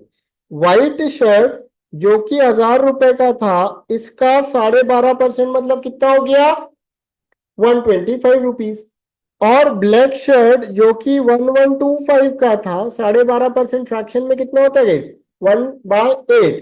तो इसमें प्रॉफिट कितना कमाएगा, इतना कमाएगा, ठीक है। तो बच्चों टोटल प्रॉफिट का इक्वेशन बनाते हैं। Total profit is white shirt में उसको मिला इतने का, और ब्लू शर्ट में he is going to get this, and this is going to be equivalent to what, 51,000। अब बच्चों अपने को क्या बोल रहा है कि maximum possible total number of shirt he could have bought. तो इसको समझने के लिए मैं एक सिंपल सा इक्वेशन बनाता हूं। Suppose a plus 2b is given as 5, तो अगर मैं b को 1 लूंगा तो ये 2 हो गया, तो 5 माइनस 2, a का वैल्यू 3 कितना हो गया, 3, और a प्लस बी का वैल्यू कितना आ रहा है, 4 आ रहा है। सिमिलरली अगर मैं b को 2 लूंगा तो ये 4 हो जाएगा, 4 हो जाएगा, तो a का वैल्यू कितना आ जाएगा, 1, और a plus B is equal to what, 3। तो बच्चों अपने को क्लियरली दिख रहा है कि जिसके साथ बड़ा नंबर अटैच है उसको कम से कम वैल्यू देंगे, उस चक्कर में सिंगल जब एंटिटी को ऐड करेंगे तो मैक्सिमम वैल्यू आता है, ठीक है। तो अगर हम इस इक्वेशन की बात करें तो बच्चों पहले तो 8 से मल्टीप्लाई कर ही देते हैं, ठीक है। तो या अगर अपन b की बात करें, ठीक है, तो बच्चों b को मेरे को मिनिमम वैल्यू देना पड़ेगा because this part is greater then this. अपने को दिख रहा है कि 1125/8 1000/8 से तो ऑब्वियसली बड़ा है। तो इसका मतलब बिकॉज अपने को इधर पे भी दिख रहा था कि बी को 1 देने पे प्रॉब्लम सॉल्व हो जाती है, तो बी को इसका लीस्ट पॉसिबल वैल्यू देना पड़ेगा। अब because everything has to be integer, तो इसका मतलब बी का वैल्यू कितना, नंबर ऑफ शर्ट तो इंटीजर ही लोगे ना, ठीक है। तो बी का मतलब ब्लू कलर शर्ट लेना जरूरी है, बिकॉज लिखा है कि he bought both colour shirt, कम से कम एक एक शर्ट तो लिया है। तो बी का मिनिमम वैल्यू अपने को कितना डालना पड़ेगा, 8 डालना पड़ेगा। तो 125W प्लस 1125 इज 51,000, या 125W is 51 into 1000 minus 1125। अपन काटते हैं बच्चों, तो ये तो 8 हो जाता है और ये हो जाएगा 9, राइट। तो this becomes W is equals to 8 and 408 minus 9, which becomes what, 399। तो white shirt 399, blue shirt 8। तो total number of shirt is going to be 8 plus 399, which is 407। Hopefully बच्चों आपको ये क्वेश्चन समझ में आया होगा, हमने कैसे मैक्सिमाइज मिनिमाइज किया इस पर्टिकुलर क्वेश्चन को। That is the only thing जो कि अपने को थोड़ा सा समझना था, ठीक है। सिंपल सा क्वेश्चन है, सक्सेसिव रिप्लेसमेंट का क्वेश्चन है, सिर्फ कैलकुलेशन ही एक लौता कैच है इस पर्टिकुलर क्वेश्चन में, और जिसके लिए हमारे पास कैलकुलेटर दिया हुआ है, ध्यान रखिएगा, ठीक है। और बहुत ज्यादा कैलकुलेशन लगेगा नहीं, अगर कैलकुलेटर से भी करना चाहो तो आप बहुत कंफर्टेबली कर सकते हो। अगर आप सक्सेसिव परसेंटेज इंक्रीज से कंफर्टेबल हो तो और जल्दी बनेगा। तो समझते हैं क्या करना है गाइस, ठीक है। तो क्या बोल रहा है, कंटेनर है 40 लीटर का, इसमें मिल्क है, इसमें 4 लीटर को रिमूव किया गया और 4 लीटर वाटर ऐड कर दिया गया। इस प्रोसेस ऑफ रिमूविंग, अब अगली बार क्या किया, जो मिक्सचर आया उसके 4 लीटर को रिमूव किया और 4 लीटर फिर से वाटर कर दिया। इससे क्या हो रहा है, वाटर का क्वांटिटी कॉन्स्टेंटली बढ़ते जा रहा है। तो दिस इज कंटिन्यूड रिपीटेडली, ये बार बार हो रहा है, इसको सक्सेसिव रिप्लेसमेंट बोलते हैं, ठीक है। तो smallest number of times of doing this process after which the volume of the milk in the container becomes less than that of water। मतलब वाटर ज्यादा हो जाए मिल्क कम हो जाए, मतलब कंसेंट्रेशन जो है वो 100% से कितना हो जाए, 50% हो जाए। Okay fine.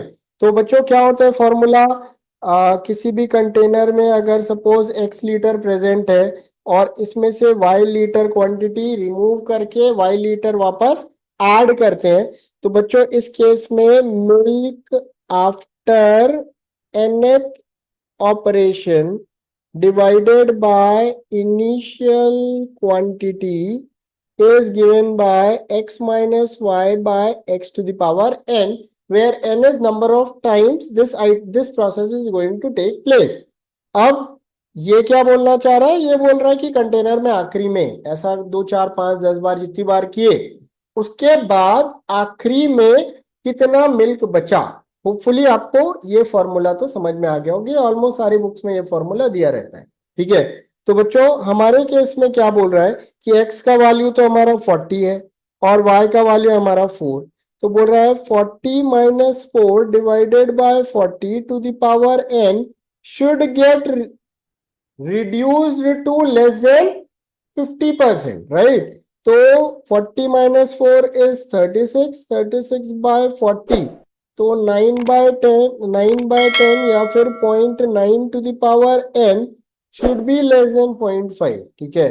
तो बच्चों अब इसके लिए हम या तो कैलकुलेटर यूज कर लें और या तो हम सक्सेसिव परसेंटेज डिक्रीज यूज कर लें, ठीक है। तो मैं सक्सेसिव परसेंटेज डिक्रीज जल्दी से आपको यूज करके दिखाता हूं कि हम इसको कैसे सॉल्व कर सकते हैं। अगर आपको आता है तो आप इसको बड़े आराम से केटर कर सकते हो। तो एन का क्या वैल्यू होगा कि 0.9 जो है वो पावर रेस करते जाओ तो 0.5 से कम हो जाए। फॉर एग्जाम्पल बच्चों 0.9 का स्क्वायर कितना होता है, 0.81, तो वैल्यू घटना चालू हो जाएगी।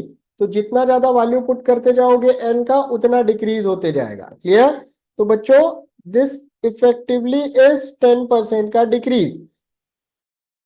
तो बच्चों अगर -10 और -10 करते हैं, फॉर्मूला क्या होता है, a plus B plus A B by 100। तो थर्ड वाला क्या होता है, माइनस इंटू माइनस प्लस हो जाता है, और इस केस में नेट रिजल्ट कितना आया, -19%। अभी भी सॉर्ट आउट नहीं हो, अपने को 50% का डिक्रीज चाहिए, ठीक है। अपन क्या करते हैं, या तो अपन -19 क्लब कर दें, ठीक है, अगर हम कंफर्टेबल है, या मैं क्या करूं, एक और बार इसमें 10 क्लब कर दे रहा हूं, ठीक है। तो ये हो गया 19 इंटू 10/100 विच इज -29 प्लस 1.9। तो ये कितना हो गया बच्चों, -27.1%। तो 3 बार क्लब किए तो कितना आया, -27। अभी भी 50% तक कम नहीं हुआ है। मैं क्या करता हूँ, 27 को ही क्लब कर देता हूँ, देखते हैं अगर 6 बार क्लब हो जाता, मतलब 3 बार तो क्लब किया है, इसी को अगर अपन 3 बार और क्लब कर दें तो 2 बार ये क्लब होने वाला है, और this is going to be something like this. तो ये हो गया -54.2। अपन इसको अप्रोक्सीमेट ही निकालते हैं, तो इसको 54 ही लेंगे, और ये 27 का स्क्वायर कितना होता है, 729, तो +7.29 आएगा।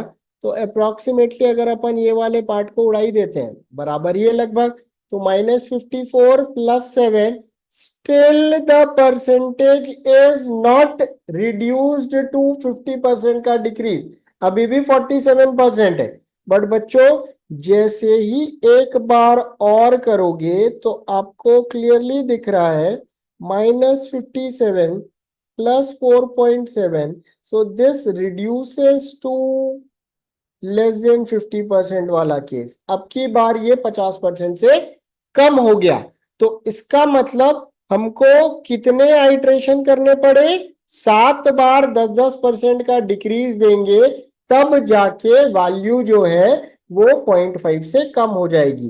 तो टोटल सक्सेसिव रिप्लेसमेंट के केस में इसमें कितनी बार ये काम करना पड़ेगा, 7 टाइम्स करना पड़ेगा, जिससे कि हमारी कंडीशन मीट हो जाएगी। होपफुल ज्योमेट्री का क्वेश्चन है बच्चों, ठीक है। तो क्या बोल रहा है, triangle is drawn with its vertices on a circle. एक ट्राइंगल ड्रॉ किया गया जिसके वर्टिसेस सर्कल में है, such that one of the sides is the diameter. तो एक साइड दे दिया डायमीटर, मतलब we are talking about angle in semicircle 90 degree होता है, तो ये एक राइट एंगल्ड ट्राइंगल होगा, क्योंकि डायमीटर जो है that is this, right? So this is going to be a right angled triangle, right? ठीक है। तो क्या बोल रहा है, the other two sides have their length in the ratio a is to b। तो इसका लेंथ ak हो गया और इसका लेंथ bk हो गया, और radius of the circle is r। तो रेडियस इधर सेंटर ये होगा, और ये r होगा, और ये r होगा। तो एरिया ऑफ द ट्राइंगल, तो बच्चों कुछ आर वार के फॉर्म में लग रहा है कॉम्प्लिकेटेड है, देखते हैं क्या निकल के आता है। तो हमारे पास एक इक्वेशन है, A square into K square, या इसका स्क्वायर प्लस पाइथागोरस लगाया गई, so this is equals to this. तो इसका मतलब A square plus B square times of K square is 4r square, right. और हमको ट्राइंगल का एरिया निकालना है, which is going to be half into A K into B K, which is going to be half into AB into k square। k square इधर से मिलेगा 4r square divided by a square plus b square। तो half into a into b into 4r square divided by a square plus b square। तो ये कट गया और आ गया 2ab r square divided a square plus b square, which is option number ए। तो ऐसे तो देखने में बड़ा लग रहा था कि क्या निकलेगा, बट बहुत ही बेकार या इजी टाइप का क्वेश्चन निकला गाइस। होपफुली आप ये सब कंसेप्ट जानते होंगे, और अगर नहीं भी जानते होंगे तो अभी सीख गए होंगे। कभी भी आपको ऐसा कुछ दिया रहेगा कि diameter is one of the side, that means we are talking about a right angled triangle, ठीक है। अगर सर्कल में diameter जो है one of the side है, तो we are definitely talking about a right angled triangle because angle in a semicircle is 90 degree। Geometry का question है, थोड़ा बहुत ज्योमेट्रिक प्रोग्रेशन या एपीजीपी भी इंसर्ट कर दिया उसने। देखा जाए तो सिंपल क्वेश्चन है, अगर हम सॉल्व करेंगे तो अपने आप ही आंसर आता है। तो क्या बोल रहा है, एक रेक्टेंगल है A B C D, right, हमने ड्रॉ कर लिया ए बी सी डी। इसमें AB का लेंथ दिया है 9 और BC का लेंथ कितना दिया हुआ है 6, राइट। PQ 2 पॉइंट लेने हैं अपने को BC में, तो एक पॉइंट P लिए और एक पॉइंट Q लिए, और इस तरीके से आया कि ABP AQ APQ, तो एक ट्राइंगल बनेगा ABP, एक ट्राइंगल बनेगा AQP, और AQCD हो गया हमारा बचा हुआ ट्रेपीजियम, राइट। इन तीनों का एरिया ज्योमेट्रिक प्रोग्रेशन में है। और कुछ आगे भी लिखा हुआ है, area of the figure AQCD is 4 times that of ABP। तो ये पूरा AQCD is 4 times of triangle ABP, right. तो बच्चों अगर मैंने ट्राइंगल ABP का एरिया x लिखा, तो AQCD का एरिया कितना हो गया 4x हो गया। अभी लिखा हुआ है कि ये तीनों चीजें, बीच में एक ट्राइंगल और आएगा APQ, ये तीनों चीजें GP में, तो दिख रहा है ये x है, ये 4x है, तो ये कितना होगा 2x होगा, बिकॉज वो 4 दो बार इंक्रीज किए या दो बार कॉमन रेशियो मल्टीप्लाई किए तो 4 टाइम्स हो रहा है। इसका मतलब आर स्क्वायर इज 4 या r is equal to 2, right. तो हमको मिल गया इसका एरिया x और इसका area 2x। Total A B C D का एरिया हो गया 7x। बच्चों अगर हम यहाँ पे एक लाइन ड्रॉ कर दें, राइट, क्योंकि हमसे पूछा है बीपी पीक्यू और क्यूसी का रेशियो, तो हमको पूरा तो कंसीडर करने का जरूरत नहीं। अगर मैंने लाइन ड्रॉ कर दिया तो ये रेक्टेंगल दो इक्वल पार्ट में बढ़ जाएगा, और इसका मतलब ट्राइंगल ए बी सी का एरिया कितना हो जाएगा 3.5x। उसमें 3 निकल चुका है, तो ये तीसरे ट्राइंगल का एरिया कितना हो जाएगा 0.5 टाइम्स ऑफ x। तो बच्चों इसके बाद सवाल अपने आप ही सॉल्व हो जाएगा। ट्राइंगल का एरिया कितना होता है half into base into height. अब बच्चों तीनों ट्राइंगल, अब अपने को बीपी पीक्यू और क्यूसी लेना है, ट्रेपेजियम को साइड में रखते हैं, ठीक है। अपने को ट्राइंगल देखना है, कौन कौन सा ट्राइंगल देखेंगे अपन, triangle A B P, right. तो area of a triangle is half into base into height. बच्चों इन तीनों ट्राइंगल के कौन कौन सा A B P A P Q और ए क्यू सी, तीनों का हाइट सी डी या एच के बराबर है। तो अगर मैं ए बी पी के एरिया की बात करूं which is equals to X, it is equals to half into base which is BP into height which is H. Similarly triangle A P Q की बात करूं तो ये हो गया 2x and it is half into P Q into H. And finally triangle A Q C की बात करें तो इट इज 0.5x या half into Q C into H. अगर हम इन तीनों का रेशियो निकाल दें तो पता चलेगा BP is to P Q is to Q C is equals to X is to 2x is to 0.5x। X तो कॉमन निकल के कट जाएगा, तीनों को 2 से मल्टीप्लाई कर देते हैं तो 2:4:1, hence the answer is option number B. तो बच्चों बड़े आराम से ये क्वेश्चन सॉल्व हो गया, हमको इतना करने का जरूरत भी नहीं था। अगर हमको इतना पता चल गया कि this is x this is 2x this is 0.5x, तो इसका मतलब हाइट तो सेम है, बेस और हाइट में हाइट सेम हो गया, इसका मतलब area is directly proportional to base. इसका मतलब जो लेंथ बीपी है is to P Q is to Q C is directly X is to 2x is to 0.5x। हम एक सेकंड में इस पे अराइव कर सकते थे अगर हमारा कंसेप्ट में क्लैरिटी है। बच्चों this is a modulus question. Usually modulus का क्वेश्चन तो आसान आता है पेपर में, ये अपन देखें वैल्यू वगैरह पुट करने पे आ जाता है, बट ये क्वेश्चन थोड़ा सा डिफिकल्ट साइड पे आ गया अगर आप मॉड्यूलस के कोर कंसेप्ट या ग्राफ वगैरह प्लॉट करना ढंग से नहीं जानते हो।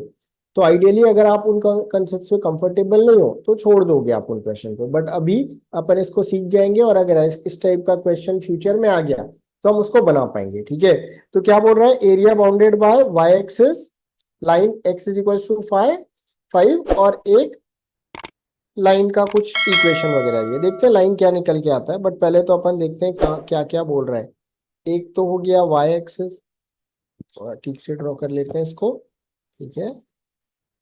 This is our Y axis, this is our X axis, and point 1 2 3 4 5, x 5 पे क्लोजर हो रहा है इसका, ठीक है। तो अपने को इस पॉइंट से इस पॉइंट के बीच में जो भी रीजन लाई करेगा उसी का एरिया निकालना है। अब हमको क्या दिया है, यहाँ पे एक इक्वेशन दिया हुआ है, modulus of x minus Y minus of x minus 5 is equals to 2।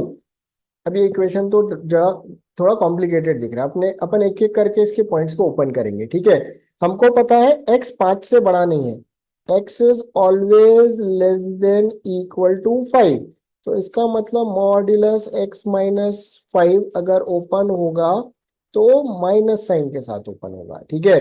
तो इसका मतलब मॉड्यूलस x माइनस वाई, ये minus minus of minus x minus 5, तो ये दोनों मिलके प्लस हो गए।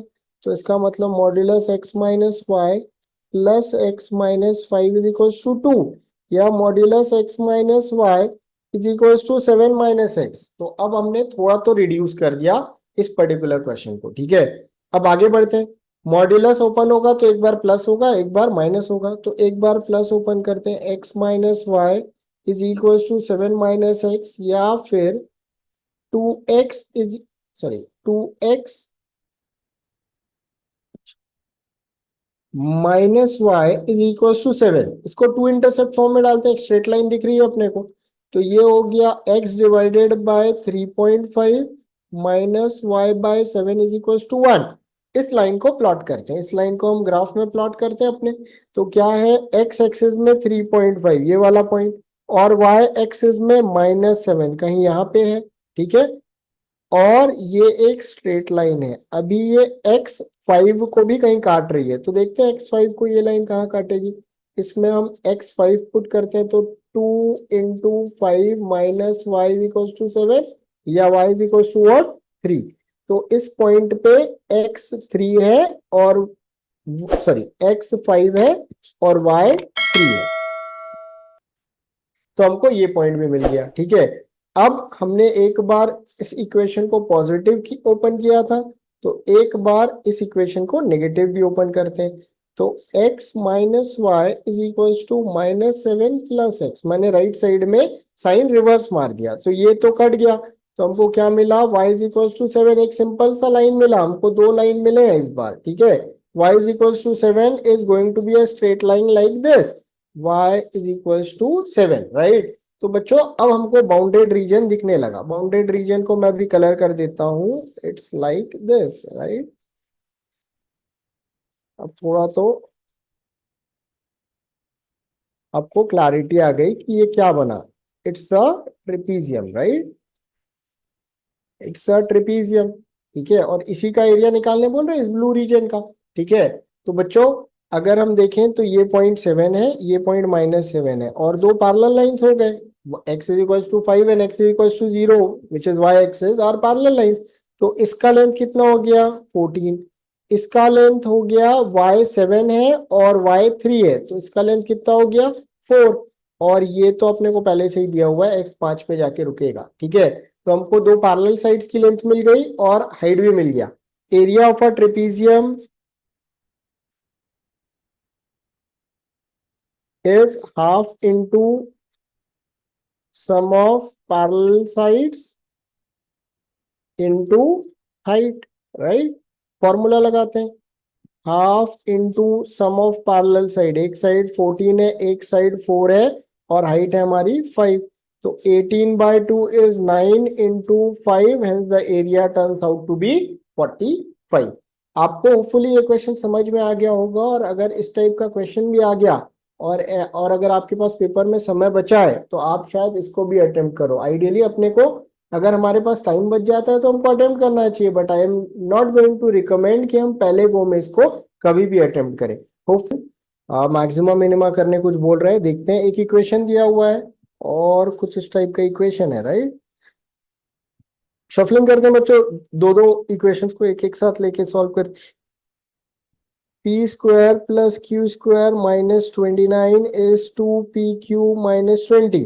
तो p square plus q square minus 2pq is equals to 9, या p minus q the whole square is 9, या हमको मिलेगा p minus q is equals to plus minus 3, एक तो ये इक्वेशन मिल गया, ठीक है। दूसरा निकालते हैं, इन दोनों को क्लब करते हैं, राइट। तो P square plus Q square minus 29 is 52 minus 2pq। तो P square plus Q square plus 2pq is equal to 52 plus 29 is 81, या p plus Q the whole square is 9 का स्क्वायर, या फिर p plus Q is equal to plus minus 9, right. हमारे पास एक और equation बनता अगर हम इन दोनों को क्लब कर देते, तो 4pq इज इक्वल टू 72 आता, या p into Q is equal to 18 आ जाता, ठीक है।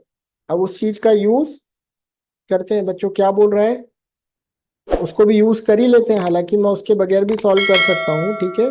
तो ये बोल रहा है 2p, सॉरी सॉल्व शफलिंग मारेंगे तो we are going to get 4pq is equals to 72, या pq इज इक्वल्स टू 18, ठीक है। तो p into Q is going to be 18, ठीक है। तो अब देखते हैं बच्चों कैसे सॉल्व होगा, ठीक है। अपने को इधर से और इधर से चार इक्वेशन मिलेगा, ठीक है। एक अपन लेंगे p minus Q is equals to +3, p plus Q is equals to 9, दोनों प्लस लिए, p minus Q is equals to +3, p plus Q is equals to -9, p minus Q is equals to -3, p plus Q is equals to 9, and p minus q is equals to -3, p plus q is equals to -9, right. Solve करते हैं बच्चों, तो ये q q cancel हो जाएगा, 2p is equals to 12, so p is equals to 6, q is equals to 3, ये एक मिला मेरे को। इसको सॉल्व करते हैं, इसमें भी q q कैंसिल हो जाएगा, 2p is equals to -3, तो इस बार p का वैल्यू आया -3 और q का वैल्यू आया 6, राइट। ओके, नेक्स्ट गाइस, इन दोनों को ऐड करते हैं तो 2p इज इक्वल्स टू 6, तो p का वैल्यू आया 3, q का वैल्यू आ गया 6, राइट, उल्टा आ गया। फाइनली बच्चों देखते हैं, ठीक है। सो दोनों को ऐड करेंगे तो 2p is equals to -12, p का वैल्यू -6, q का वैल्यू हो जाएगा -3, राइट। एक बार इसको चेक करते हैं क्योंकि यहाँ पे साइन मेरे को लग रहा है गड़बड़ है, ठीक है। Q का वैल्यू हो जाएगा इस केस में, P का वैल्यू -3 है, तो Q का वैल्यू आएगा इस केस में -6, राइट, क्योंकि साइन बराबर होने चाहिए, 4 पॉजिटिव तो 4 नेगेटिव, राइट। ओके फाइन, तो अगर हम ऑब्जर्व करें तो PQ 18 के बराबर है, तो इस कंडीशन का कोई मतलब नहीं है, इधर भी 18, इधर भी 18, इधर भी 18, इधर भी 18, हमको इन चार में से कुछ एक सिनेरियो पिक करना है। हमको क्या बोला है, हमको बोला है p cube minus Q cube का मैक्सिमम और मिनिमम वैल्यू के बीच का डिफरेंस। तो इस केस में कितना हो जाएगा, 6 क्यूब माइनस 3 क्यूब, इस केस में कितना हो जाएगा, -3 cube plus 6 cube, minus minus positive कर दे रहा हूं बच्चों, तो ये तो पहली वाली वैल्यू हो गई 6 क्यूब माइनस 3 क्यूब। इस केस में कितना हो जाएगा, 3 cube minus 6 cube, negative value, possibly ये मिनिमम वैल्यू निकल के आएगा क्योंकि पहला वाला पॉजिटिव आया तो मैक्सिमम होगा। देखते हैं ये क्या हो रहा है, -6 क्यूब प्लस 3 क्यूब, तो ये तो फिर से सेकंड वाला, ये दोनों सेम है और ये दोनों भी सेम है, इसका मतलब हमको मैक्सिमम जो वैल्यू मिली है that is 6 cube minus 3 cube, और मिनिमम जो वैल्यू मिली है that is 3 cube minus 6 cube, इन दोनों को सबट्रैक्ट करने बोल रहा है। तो बच्चों 6 क्यूब माइनस, सबट्रैक्ट करते हैं, 6 cube minus 3 cube minus of 3 cube plus 6 cube, ये माइनस माइनस पॉजिटिव हो जाएगा, तो इसका मतलब twice of 6 cube minus 3 cube. 6 cube कितना होता है, 216 होता है, और 3 क्यूब कितना होता है, 27 होता है। इन दोनों को सबट्रैक्ट करते हैं तो 16 और 11 189 बचेगा। So 2 into 189 turns out to be 378, which is obviously option number 4। तो बच्चों बहुत आराम से ये क्वेश्चन सॉल्व हो गया, हमको सिर्फ मैकेनिकली इसको सॉल्व करते जाना था। और अगर हम क्विक है, फास्ट है टू एनालाइज थिंग्स, तो इसको सॉल्व करने में बहुत ज्यादा टाइम लगेगा नहीं। हम ऑब्जर्वेशन के थ्रू भी फाइंड आउट कर सकते थे कि मिनिमम क्या है और मैक्सिमम क्या है, ठीक है। अरिथमेटिक प्रोग्रेशन का बड़ा ही सिंपल क्वेश्चन है, सॉल्व करते हैं, समझ में आ जाएगा कैसे क्या करना रहेगा। तो लिखा है कि सीरीज है ए और बी की, दोनों एपी में है, और इनका कॉमन डिफरेंस कैसा है, प्राइम नंबर है, ये कंडीशन दी हुई है। A5 B9 के बराबर है और A19 B19 के बराबर है, ठीक है। और B2 का वैल्यू 0, बहुत सारा चीज दिया हुआ है, एक एक करके अपन प्रॉब्लम को सॉल्व करना चालू करते हैं। तो सपोज पहला टर्म A1 दिया हुआ है ना, और एक टर्म B1 दिया है, इसका कॉमन डिफरेंस D1 लेते हैं, इसका कॉमन डिफरेंस D2 लेते हैं। तो A5 का वैल्यू होगा A1 प्लस 4D1, क्या होता है nth term, A plus n-1 into D। तो बच्चों इसी को यूज करते हैं, A5 का वैल्यू इक्वेट करते हैं, किससे इक्वेट करते हैं, B9 से। तो B9 हो गया B1 प्लस 8D2, जहां पे 9 डालेंगे तो 9 - 1 कितना होगा, 8 होगा।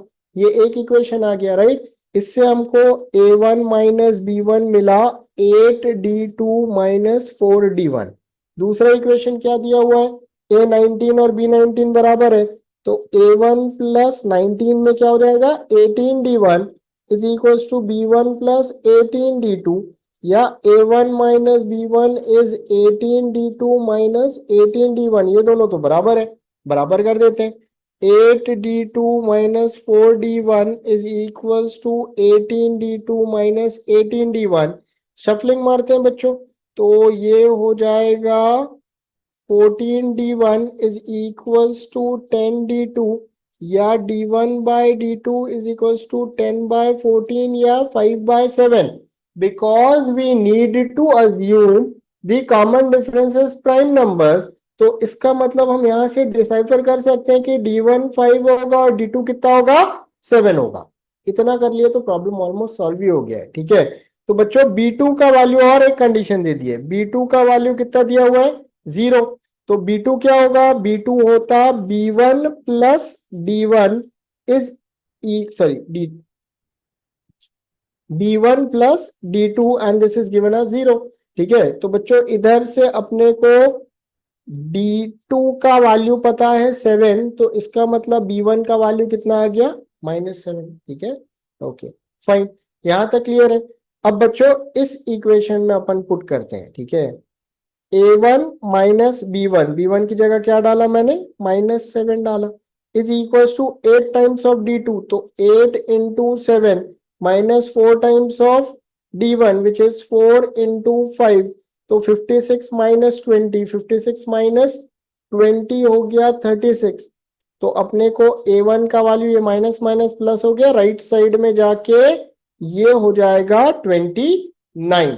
तो A1 का वैल्यू मिल गया मेरे को 29, उसमें कॉमन डिफरेंस D1 भी पता है मेरे को 5, राइट। हमसे A11 पूछा है, तो A11 क्या होगा, A1 plus 10D1 which is 29 plus 10 into 5, 50 plus 29 turns out to be 79। Hence option B is going to be the right answer। Hopefully बच्चों आपको ये क्वेश्चन समझ में आया होगा, बहुत ही मैकेनिकल क्वेश्चन था। 1 मिनट के अंदर बड़े आराम से सॉल्व हो सकता था अगर हमको फॉर्मूला वगैरह पता है। हमको बार बार हमको पता ही है A5 का वैल्यू A1 प्लस 4D1 लिखने से हो जाता है। तो अगर आपको ये चीज पता होती तो सिर्फ साइमल्टेनियस टाइप के इक्वेशन सॉल्व करना, सिंपल इक्वेशन सॉल्व करना, and we will be arriving at the answer. Last question है कैट 2023 स्लॉट 2 का, जो मैं एक्सप्लेन करने जा रहा हूँ, ठीक है। जो पेपर मैंने ओपन किया था उसमें तो ये लास्ट ही था, ठीक है। Okay fine. So AN and BN भी 2 सीक्वेंस, और AN और BN का फॉर्मूला दे दिया, मल्टीपल तरीके से सॉल्व कर सकते हैं इस क्वेश्चन को, ठीक है। For all natural numbers n, then the largest 3-digit number that is common to both these sequences, ठीक है। लार्जेस्ट 3-digit नंबर जो इन दोनों सीक्वेंस का कॉमन होगा, ठीक है।